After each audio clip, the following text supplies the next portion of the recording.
Hey guys, welcome back. This is Leland with Asset Builders, and today we're going to compare two exit strategies that are really the most popular exit strategies when it comes to real estate, okay? The first one is that of the sale. The second one is that of a refinance, and we're going to talk about the pluses and minuses of both. So first, let's start with the one that mainly everyone knows about, right? Which is to sell the property, sell part of your asset, liquidate part of your portfolio.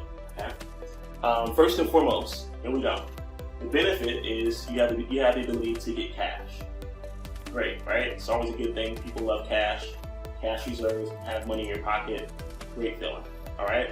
The negative side of that is that you no longer, for that particular asset at least, are able to receive quote unquote passive income when you sell.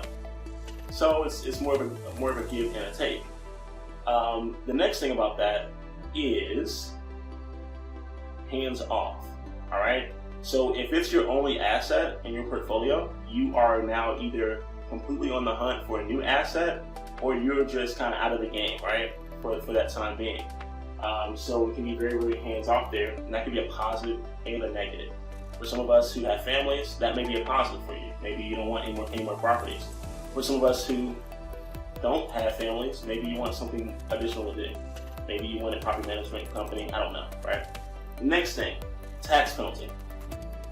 Believe it or not, one of the scary things about selling an investment property is that you can open yourself up for tax penalties.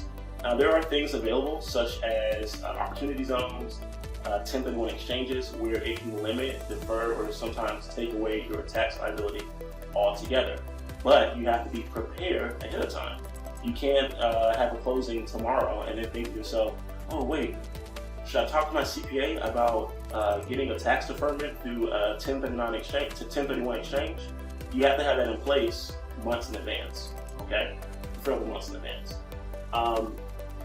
And the fees, when you sell something, and hopefully it's a title company and it is insured, so that none of the liability stays or comes with you from the property or bounces off of the new owner onto you, whatever, you'd be surprised. You want to use a title company, right? You want that title insured, and on and on and on. Well, because of that, you do have to pay those attorneys. You have to pay those closing agents, and so that's called closing costs.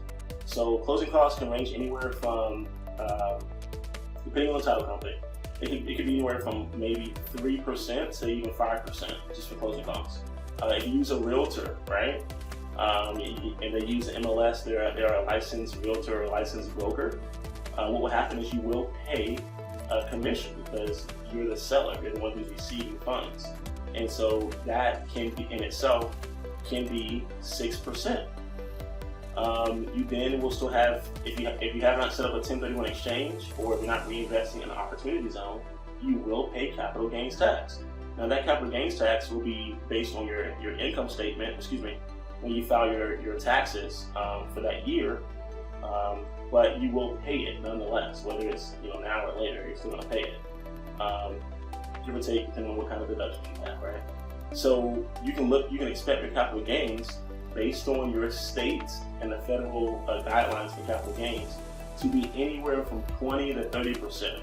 So if you are expecting a $100,000 profit, factor in, if I sell this today, I can, you can kind of factor in to take off about 20 to 30% of that profit in fees and probably into taxes, okay?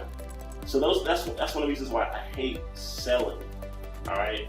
Because as a seller, if you make a large profit, oftentimes you have to pay that money back, all right? Now, let's talk about refinance.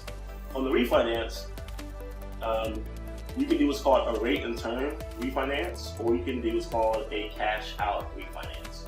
It's basically what it sounds like. A rate and term refinance just means that you want to get a smaller rate, hopefully, and a stable term, and you don't receive any cash at closing, okay? So essentially, you're leveraging up your asset. Maybe you had a hard money loan or whatever, and you want to just leverage your asset, and you want to walk away without having to take cash out of your property or extra equity out of your property. Maybe you want to increase your cash flow by getting out of a previous loan that had a higher interest rate, right? That's why you do a rate of return. Now, if you do receive cash out, right, the question is, do you want to reinvest that, or do you just want to have it as cash on hand? It's solely up to you. There's no law against that. You can use it to build your business, right? And so that would help you, that would serve you in the future. The next thing, this is pretty interesting because you kind of see that the government gives you a benefit or a plus, or they reward you. You do one or the other. And when you sell your property, the government kind of penalizes you for selling it, and they're going to tax you on your proceeds, right? But if you refinance your property and you get money out, because it is a debt, the government will actually will actually deduct that. It will allow you to use that as a tax write-off or a tax deduction. So if you made $1 million, it's going to go into a full schedule of deductions, including your refinance. So even though you're getting cash out, you still get a smaller tax liability. One of the things I love about this is that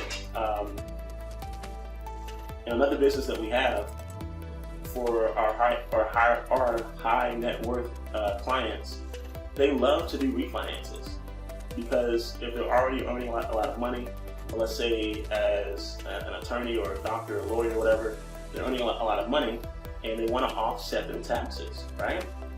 The best way to offset your taxes for a big amount, a big chunk, is to refinance.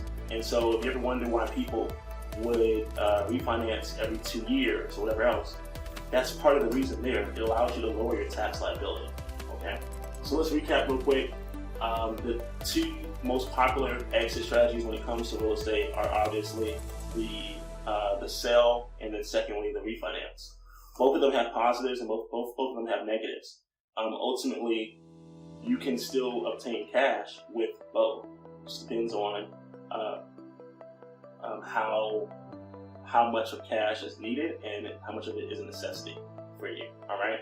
When you sell something, just make sure that you've done the due diligence to have an idea of what you truly will walk away with. All right. How much closing costs? Right. What type of company is it?